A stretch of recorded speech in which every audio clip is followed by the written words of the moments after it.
Nothing's off limits with this duo. It's father and daughter, Don and Cher. And join the club if you're a chattermouth.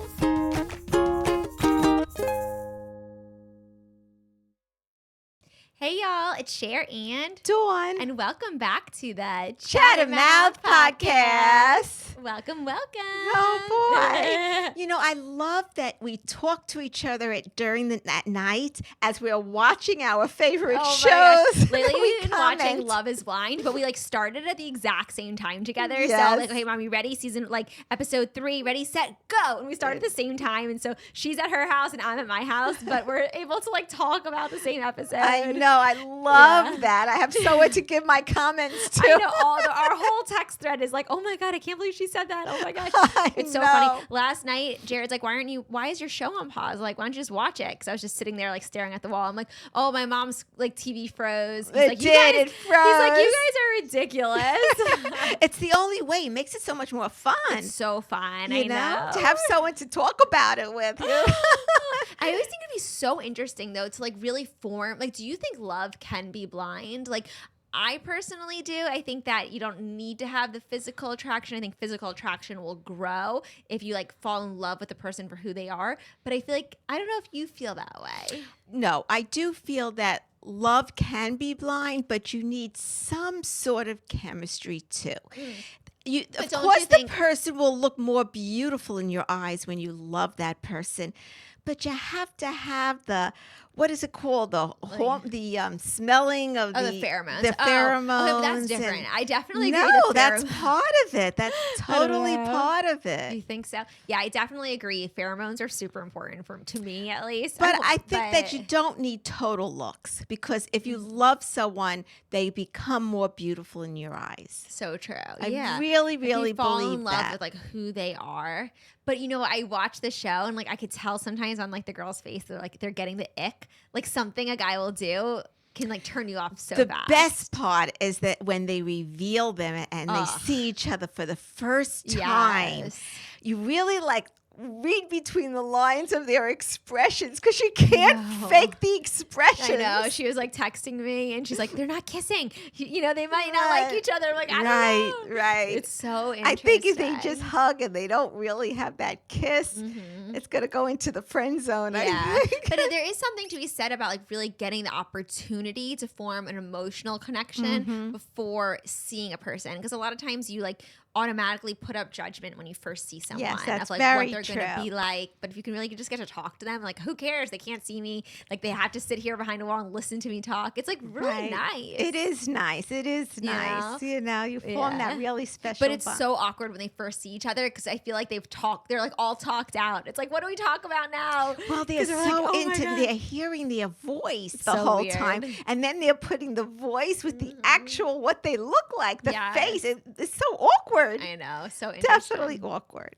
But I love that. Yeah. But what show, if you could be on any love dating show and you weren't obviously married and you were back in your 20s, what show would you want to be on? I'd want to be on The Bachelor. The Bachelor. I would want to be on The so Bachelor. But you would be okay with just I don't know, you'd be okay with fighting for a guy's attention amongst all these other women? I wouldn't fight for their attention. I would just be me and give my attention and see if he likes me for me. So interesting. Yeah. I don't know if I'd be able to put up with the cattiness that goes on there, and I don't like the cattiness. You would be either. so good at The Bachelor, though. Why do you say? Because anytime there's an issue, today we were having an issue with my fence being built, and the guys were coming over. I'm Mom, you have to come be there with me and sweet talk them so we can get what we want. You're so good at that. I am so awkward. I'm just naturally nice, and I think if you're naturally nice, and you show that this is important to you, and they see that it's important to you, they're okay with it. But if you come with an attitude to them, they're just going to snip back and not be nice back. Yeah. That's what I believe. Yeah, you're Well, talking about age and learning things and wanting to be on The Bachelor and going back in age, let's go forward. Okay, what do you mean? I've talked to you about sex when you were young. You always came to me for that. We talked about puberty, going through that phase of your life. And I think that we've never talked about menopause. I guess it's because you're not there yet. And I've been there and through that and all that. I think that's like a subject that for some reason is very like taboo with people. Why is that? I don't know. Maybe it's because it's the age. It's older. You go through a lot of different symptoms. But, you know, us women should be proud to be able to get to that phase of life and that stage of life and be able to go through menopause. I mean, everyone's going to go through menopause one way or another. Everyone will have a different reaction to it, but we're all going to go through it. So I want you, in case I'm not around by the time you go through menopause, and since you've always asked me questions with everything else, I feel that this is a topic that we should discuss. And I want to be very open about it. And any questions that you have, you should feel free to ask me. No, I love that. Well, thank you for giving that like safe space to be able to talk about these things. Right. It is interesting that, you know, we do talk about puberty, but you really never hear people talking about menopause, and everyone goes through it. Even when you were going through it, I don't honestly know exactly when you went through it because you didn't even really talk about it. I didn't really understand it. I didn't have anyone to talk about it. Nobody talks about it. You know, you have to look it up. You have to Google about it because nobody really talks about menopause. It's very interesting like that. But yet there's so many symptoms and we all have different symptoms with it. So tell me, how old are you, do you think, when you started going through menopause? It's hard to, I was like around 53, 54 when I started to go through menopause. I think also it's a psychological thing when you're going through menopause. It's like you're really getting older now. But there's no alternative. We all want to get old. We all want to grow old. Right, know? Of course. So, but I think maybe that's why no one talks about it, because it really hits you that you are actually getting older now. Okay, so when you did first start going through menopause, did you even know what was happening to your body? No, I didn't know what was happening to my body. Did you start to get scared? I just didn't understand it. Like I would get very hot at times, or I'd get, especially at night. Actually, I still do get very hot at night. I'm sweating and I have the air conditioner on. And I tell Daddy, well, if you're hot, put on a sweatshirt because I cannot deal with this. Because I do get very hot at night still. You weren't like that before? No, of course, I definitely wasn't. But everything changes in your body as you get older. So you really, first of all, appreciate when you're young and don't pick yourself apart is my main thing. Because you do get older, but you got to look at the positive of it and say, well, I don't need contraception anymore. I can have sex and not worry about it. So that's a positive, right? I used to have to stop and put in my my diaphragm. No one even uses a diaphragm anymore. Now you're really aging yourself. No, really. I don't even think they sell it. No. Isn't that weird? It's weird. It's so weird. What, they don't sell diaphragms? I don't think they do. What is a diaphragm? No one knows what a diaphragm even is.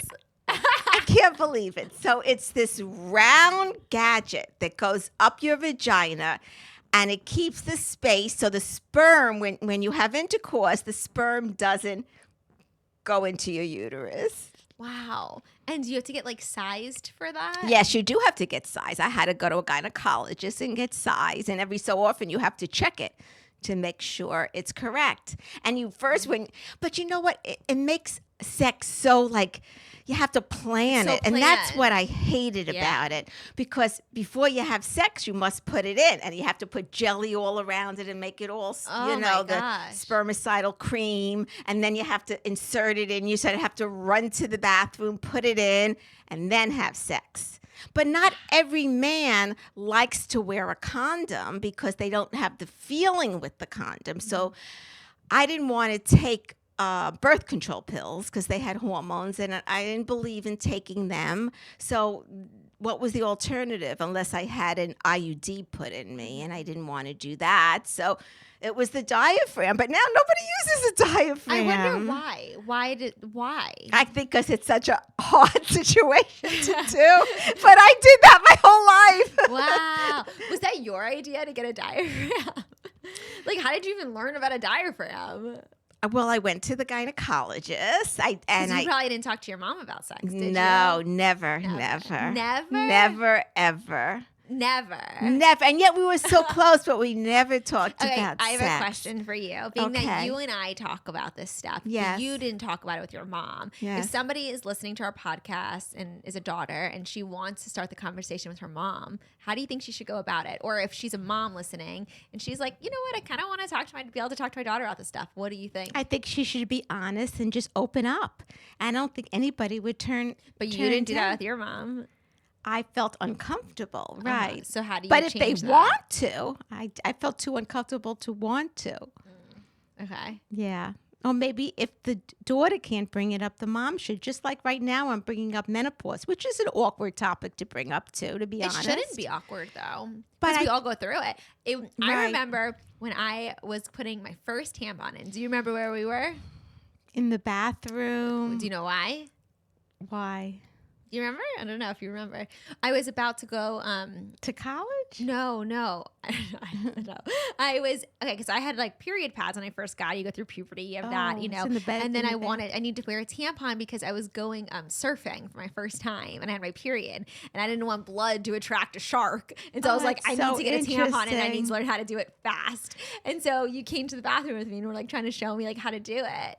And I actually remember I took one of my friends. We were on our wheels, like on our teen tour summer trip, and she never put a tampon in. And me and my other girlfriend like had to teach her how to do it. And That's she didn't so have her mom to teach her. But you got to learn somewhere, you know? Right. It's helpful to have another female in your life teach you. Well, you want to know something honestly? What?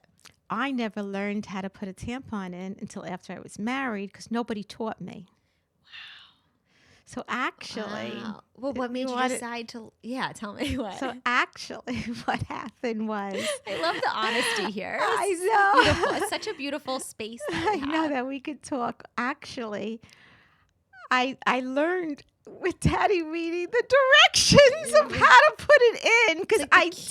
didn't know how to Such put a- it in. It's so adorable. And you have to put it in an angle. I didn't know what to do, but I wanted to learn because I sometimes bled heavily and I was wearing something and I just wanted to know how to do it. And I did it after, I also put a tampon in after I had sex. So Right. that was, Did you not want to do a tampon before having sex because you wanted to be like pure? yes. Such a different age now. Such you a know? different age. And What you're was I thinking? How stupid! Shh, girls, this is our little space, remember? Oh my God, I love that so much. Oh, it's so funny. Yeah, but that's exactly what Wow. happened. But Sorry to pause the podcast, but if you're loving our podcast, then you'll love our book, and we have to tell you a little about it. actually, we wrote this book, and it's about how we got this close and how you can too. It's called A Bond That Lasts Forever, and basically it goes over our life's ups and downs. It shows pictures throughout our life and has adorable quotes throughout to inspire other mothers and daughters to have their own special relationship. You can pick it up on Amazon.com, at Barnes & Nobles, or wherever you get your books. Now, let's get back to the podcast. I was so happy that you always felt comfortable to come to me, even with the tampon situation. And I was able to show you because I didn't have any. No one showed me. I did learn reading the So instructions. were you with in the back? Was Daddy. he like there watching or no? Well, like he wasn't watching my vagina like that, but he was saying put it in like he would help me read the directions, and Well, then he's I a would try doctor, to too. do. Yeah, but still, it's Still your your husband, husband. you know. But I think he liked teaching. You know, I think that was something sure that he did. Yeah, Just so- kidding. That's so funny. Wow. Yeah. Okay, so back to menopause. So Yes. So I would get these hot flashes, and So did you start Googling, like, this must be menopause? Am I sick? Like, what was your No, thought? I didn't know I was getting these hot flashes. Actually, I still get the hot flashes. Not even over, which I would think it would be by now, but it's When not. did you officially lose your period? Okay, you don't go through full menopause until after I think it's 2 years of not having a period. So at the beginning, I would have a period and then not have it for like 6 months, and then it would come back, and you think you're through with your period, but you're not. So they always say, be careful. You can still get pregnant because unless you're totally no period for a period of time, no period for a period of time. Right. Now, can you say that you have? Otherwise, you're like perimenopause, Right. because the periods are it's before your full menopause are coming, and then you think you're in menopause, but then all of a sudden you get a period again. Yeah. So what is it? So right now you're post-menopause, right? Well, I do wonder about that because Is I there a should way to be, check? but I don't know Can you go that to the answer. gynecologist? But because I still get hot flashes, it makes me wonder that. But I should be Interesting. post, but Yeah. I'm not positive of Did that. you notice anything else happen? Like, did your hormone levels change? Well, they say you get very moody. Did you and feel that I one? didn't feel the mood swings like that. Maybe I was, and I just didn't know. Poor daddy if I was. But no, I didn't feel the mood swings. Yeah. I didn't have that symptoms. But your whole body does change as you get older. Your metabolism definitely changes. You don't lose weight as fast. So I always say try to eat healthy, because the weight doesn't come off if you put it on. Like when I was younger, I could eat anything, or if I did gain weight, if I just watched myself for 2 days, it would be gone. Now, if I gain weight and I watch myself, it'll take me 2 weeks to get it back to the way I Yeah. was. So I think that's because I think it is too. because of the aging. Definitely because of the aging. And that's why they say also when you're with menopause, a lot of times you develop osteoporosis because your bones. So you really have to make sure you have your calcium pills, you take them, and that too. You really have to make sure you're taking your vitamins and you're trying to stay healthy. And that's why they say exercise, using weights is very important to keep your bones strong. So weight training is very, very important also for that. Do you remember, like, when you went through puberty, like when you got your period? Do you remember that time at all? Yeah, I was 13 when I got my And where were you? period. Do you remember?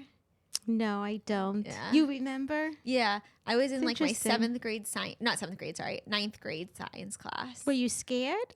No, I was excited. I remember it being like, oh, I got my period. Like I'm a woman now, Like I remember it's like Wow. a cool thing back then. I was excited for it. Then you get to menopause, you're like, oh man. I know. But the funny thing is that I remember with you how Yeah. much you wanted to shave your legs Oh, when I you thought got you said- hair on the legs, and that was in 5th grade.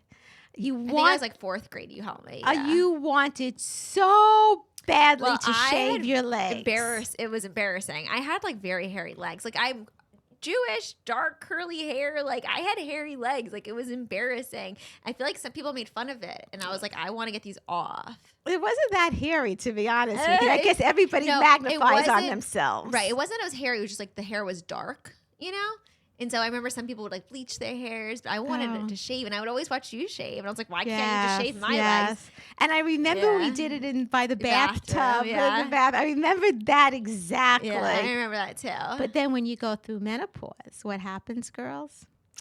You start losing. You don't have to shave your legs anymore. well, that I would be looking forward to. I hate shaving. I have to shave every single day. Because the hair is not there anymore, or it stops growing. Yeah. And that's with age. And I don't even think it's just women. I think men also don't get as hairy. Well, they lose hair when on they their get- heads. Right, too. true. Yeah. But we definitely lose hair other places, our legs, and a lot of women, I have friends that are getting their hair on their heads are getting thinner, so they're taking pills for their hair and everything. So every part of your body starts to change. But, I look at it that you're alive, God willing, you're healthy. You just try to stay healthy, and you just fix the parts that are getting looser or breaking. That's all. That's a good way to put it. I like that. You just An age do like that. fine wine. Right, Aging right. like fine wine. and make the most of it, and realize that you still can be beautiful, and if you're beautiful on the inside and you portray that on the outside, it doesn't matter that you're going through menopause. Look at the positive, look at the positive. You're around. You could have sex anywhere you want. You don't have to shave your legs anymore. Oh my gosh. Can I get through menopause now? Maybe it's not as terrible as we all think and the taboo of it. A lot of women, when they go through their mood swings, they want to go on hormones. And that's something I think it's a very personal decision. But I think, in my opinion, before anyone does that, should really look into the pros and cons and try to make an intellectual decision for them and not just say, well, I don't want these feelings of, mood swings or all these symptoms, that I'm just going to go on the hormonal pills, because just look into it all, because you want to make sure you make that correct decision. Well, they do say that birth control, actually, when you're going through menopause, they do say that you can stay on birth control because it actually helps regulate the hormones. So some people say that's actually a good thing, not just some people will get actual just hormones. Yes. Other people will just sit hormone replacement therapy, and other people you can actually stay on birth control. So there's all different options, but you just have to do what's right for you. Yes, you do have to do what's right for you. Yeah. That's true. But you right now you don't do anything. No, I'm the type of girl that always worries what are they going to find out in the future that it was bad to take. So I try not to take anything. I just try to eat well, exercise as much as I can, and a lot of it's your attitude on it. If you're going to go around saying, "Oh, I feel so fat," or I just, or just go with a positive attitude. Oh, it's one thing also that happens to you. You get bloated. Your stomach gets bigger. That's very annoying. Well, you get bloated every time you get your period, too. That's true. But and pimples. I don't think you have to. I have to talk about that. I still get my pimples. You literally get one pimple. Why do I still get pimples at my age? I shouldn't ever get one pimple anymore. Actually, some women had beautiful skin when they were young and get pimples as they get older. So it could could also be hormones changing. Yes, too, yes, for exactly. What you're eating. That's true too. Yeah. Right. But I still get the pimples. So okay, you're beautiful. I get them too. We all do. Yes. Pimples, it's like, well, ugh. I don't know. Right. There's such a taboo around pimples. Like, everybody gets pimples. Everybody. I know. You were always good about that. I was always terrible I saw you. about that. I always think see, so. I would see you get so upset over like a pimple. I'm like, whatever. It's just a pimple. Like, That's we good. all You're get the opposite. pimples. Ugh. I would hide. I would go into Literally. hibernation One with a time, pimple. I remember being on a cruise with you and other people, and you wouldn't go to the dinner because you had a pimple. It was so big. It was so big. That was another cares. thing. I wouldn't just get a little pimple. When I got a pimple, it was so huge. It was like a cyst. She would get. Yeah. Yeah. But like, who cares? Like, who cares? Yeah. Who cares? That's good about you. You bring me back to I bring you back to reality. Yes, you do. Oh my goodness. You really do. Yeah. Well, it's nice me able to chat with you about all of this stuff. Yes. Do you have any other questions with it? That I think as I get older, as I age more, I'm gonna have more questions. But it's nice that I can come to you. I guess that the what you should always remember is enjoy each phase of your life. Don't pick yourself apart because life goes so fast, and you can't go back in time. You can never go back. So really be happy, because like you blink your eyes and 10 years has gone by. So girls out there, if you have any questions on menopause, or you feel uncomfortable talking to your mom, please DM us and put your questions on our Chattermouth podcast, and I promise you I will answer every one of them, Aw. from my heart to yours. So sweet. You're my mom, but you're everyone's mom. Yes, Here. I yes. love that. You're so sweet. Well, thank you all so much for tuning into this very special episode of the Chattermouth podcast. And thank you, Mom, for being so open about this stuff and being like, making it such a safe place, you know, for me and for the other girls here too, because And remember, nice. what we're talking about here stays here, girls. That's right. That's right. I love that. So true. On that note, thank you, Chattermouths, for listening. Don't forget to leave us a review. We read each and every one of them, and Yes. it means so much to us and helps us a lot. So thank you guys again, and we'll see you all next time. Bye.